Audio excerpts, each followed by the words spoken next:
إلا جا شي واحد قال لكم ياس ويكان شنو غتقولوا ليه؟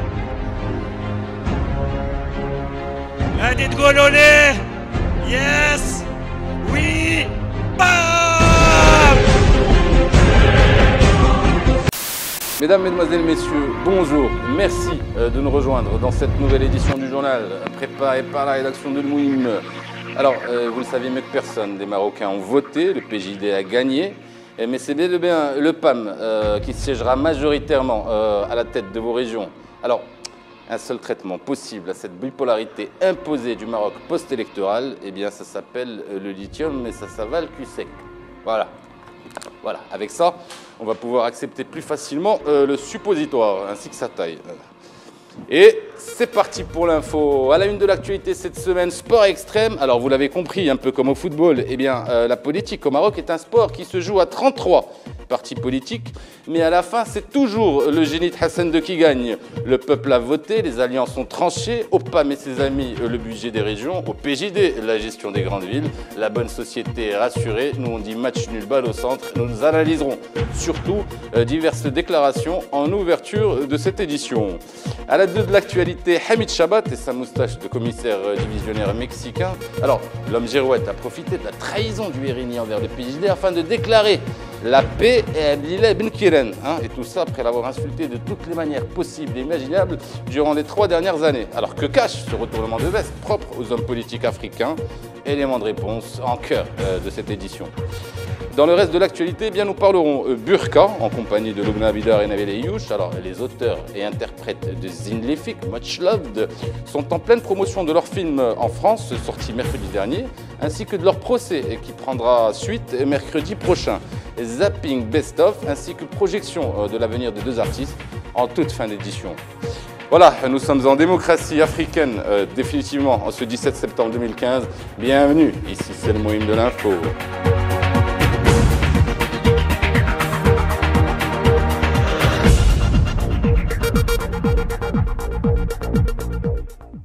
Lundi dernier, les Marocains ont-ils été trahis? Et surtout, par qui? Alors qu'au moins 4, voire 5 des 12 régions étaient promises aux élus PJD, eh bien, coup de théâtre, c'est le PAM qui est arrivé en tête du second tour du scrutin. La trahison spectaculaire du Rassemblement national des indépendants, le RNI, explique nettement la situation. Alors, excusez-moi, en même temps, indépendant, s'il faudrait-il que son chef Salah Djilmzouar prenne lui-même, voire seul, les décisions de son parti? Chose qui ne devrait plus être arrivée depuis au moins son dernier mandat de ministre. Je parle au conditionnel, excusez-moi. Mais les coupables sont ailleurs selon Abdelaziz Eftechi, trubillon patenté du parti de la lampe, mauvais perdant, celui qui déteste peut-être la réussite des autres. Eh bien, Eftechi a lui accusé le PAM, selon Sabah El 360, d'avoir, je cite, conquis les régions de Casablanca, Stat, Tanger, Téton, El Husseima ainsi que Oujda, grâce, tenez-vous bien, ouvrons les guillemets une seconde fois, au trafic de stupéfiants. Alors, analysons rapidement la photographie des présidents de ces régions pour en avoir le cœur net. Tanger, El Husseima, Elias El-Omari, vrai patron du PAM, ennemi juré de Ben Kiren, est accusé donc indirectement de trafic de drogue par Eftechi. Alors, selon vous, a-t-il la tête du client? Est-il consommateur et dealer en même temps? Sa moustache est-elle faite en résine de cannabis? Droit de réponse possible dans une prochaine édition, monsieur le président de cette petite bourgade de Ketama. Abden Bibi, oui, président de la région de l'Oriental, balance la photo, mon petit. Voilà. Et donc lui aussi accusé de trafic de drogue par Eftechi. Alors effectivement, parle-t-il au téléphone avec un fournisseur colombien? Est-il ému grâce à une éventuelle prime post-électorale offerte par un cartel latino-américain? Je vous laisse le soin d'en juger à votre chance. Casablanca Stat, Moustapha Bakouri, indirectement visé par l'accusation d'Eftechi. Alors Moustapha Bakouri, qu'est-ce qu'il pourrait faire s'il était dealer de drogue? Réussira-t-il à refonder, voire moderniser la logistique des dealers de drogue locaux? Développera-t-il l'importation, voire la distribution de drogues de synthèse qui font fureur aux États-Unis? Réponse sur vos enfants à l'horizon 2020. Il reste un dernier point sur ces élections qui nous tiennent particulièrement à cœur ici à la rédaction de Mouim. Il s'agit de l'opportunisme maladif de Hamid Chabat et de sa moustache tentaculaire. Image d'abord, commentaire tout de suite après. لا داخل البرلمان ولا خارج البرلمان ولا في تصريحاتنا في الصحافة قلنا اليوم واحد الإنسان اللي هو عاش الشعب ومع الشعب وسيظل وسيبقى ابن هذا الشعب. après avoir quitté le gouvernement Benkirane Ier, au lendemain de sa prise de pouvoir à la tête de l'Istiqlal, après avoir insulté, mon Dieu, vilipendé, même craché sur les gouvernements Benkirane II et III, après l'humiliation suprême suite à sa défaite spectaculaire à Fès, au soir même de la trahison du RNI, eh bien Hamid Chabat a déclaré vouloir quitter l'opposition afin de rejoindre la coalition, dans la perspective peut-être d'obtenir une place de ministre lors du très probable remaniement gouvernemental post-électoral. Alors, question, quel ministère Benkirane devrait proposer à Chabat si remaniement il y a? Indice en réponse. Notre invité prestigieux qui nous fait l'honneur d'être parmi nous ce soir. C'est notre ministre des cabinets de la nation.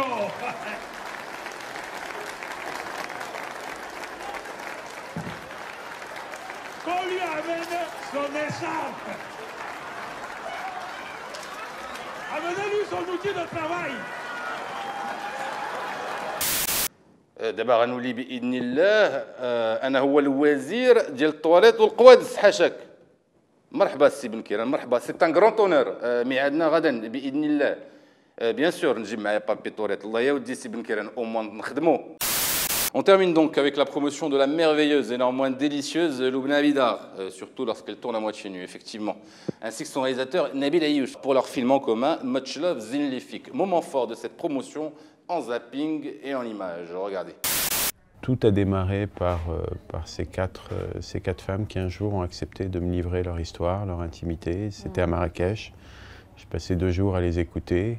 J'ai quitté le Maroc pendant un moment jusqu'à quand les choses s'est calmées. C'est vrai? Vous avez dû quitter le Maroc pour ça, pour que le... J'ai quitté le Maroc et il y avait un moment que je m'habillais carrément avec la bouka. Non. Mais ça veut dire que pour vous, il y a toute une partie de la société marocaine qui refuse de voir cette réalité-là? Il y a une partie de la société qui n'a pas envie de la voir, et puis il y a surtout une partie de la société à qui on ne laisse pas la possibilité de faire un choix, parce que le cinéma, que je sache, c'est quand même un choix d'aller ou de ne pas voir un film. Ça veut dire que ce sont les conservateurs, pour l'instant, qui ont l'avantage, alors, aujourd'hui au Maroc. Ça veut dire que c'est eux qui parlent le plus fort. Et je suis sûr que si on donne la possibilité au public marocain de voir le film, en tout cas, il aura une autre image, ça c'est certain, de ce que j'ai voulu dire. Un mot sur l'affaire des journalistes français. Éric Laurent, Catherine Gracier accusent d'avoir voulu faire chanter le roi du Maroc. Vous en pensez quoi? Écoutez, je n'ai pas vraiment de commentaires à faire. Facile à dire quand on est français, mais pour faire ce film-là, vous, les comédiens, les comédiennes, et vous, il faut vraiment aimer le Maroc. Pour ça, on a fait un film pareil. Bien sûr. Et surtout, moi personnellement, j'aime les femmes pareilles. Elles sont beaucoup au Maroc. Elles sont géniales. J'ai grandi au milieu de ces femmes.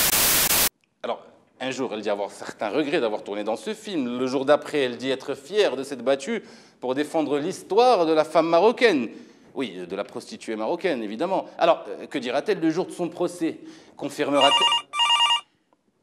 Je ne comprends pas pourquoi. Présidence, soumission absolue à vous. Ah, Nabil Ayouch est avec vous, en ligne, et il veut me parler. Quel honneur. Passez-le-moi, Monsieur le Président, passez-le-moi. Monsieur Ayouch, comment allez-vous? Et vous-même? Loubna, ça va? Oui, ben, effectivement. Oui, effectivement, écoutez, on est obligé de parler de ça, Monsieur Ayouch. Oui, plus on en parle, plus le procès risque d'aboutir, mais que voulez-vous? Nous avons le devoir d'informer notre audimat, hein? En plus, il est en légère croissance. Ah, vous avez une proposition? Ah oui. Ah, carrément. Merci beaucoup pour votre appel et pour votre générosité. Voilà, merci infiniment de nous avoir suivis jusqu'à l'issue finale de ces élections communales et régionales. Ah, ça c'est Chabat qui a dû prendre part à ces nouvelles fonctions, visiblement. Alors, jeudi prochain, malgré les aides, nous serons là, hein, juste après avoir égorgé le mouton de la rédaction, qui est déjà là. Tu vas y passer. Ah oui, n'hésitez pas surtout à commenter, liker si vous aimez cette vidéo et surtout à la forwarder, partager sur les réseaux sociaux. Remerciements spéciaux aux messages haineux reçus tout au long de la semaine dernière pour avoir bien fait notre travail visiblement. Je vous donne rendez-vous pour ma part dans une petite semaine pour un nouveau numéro du Moyen de l'info.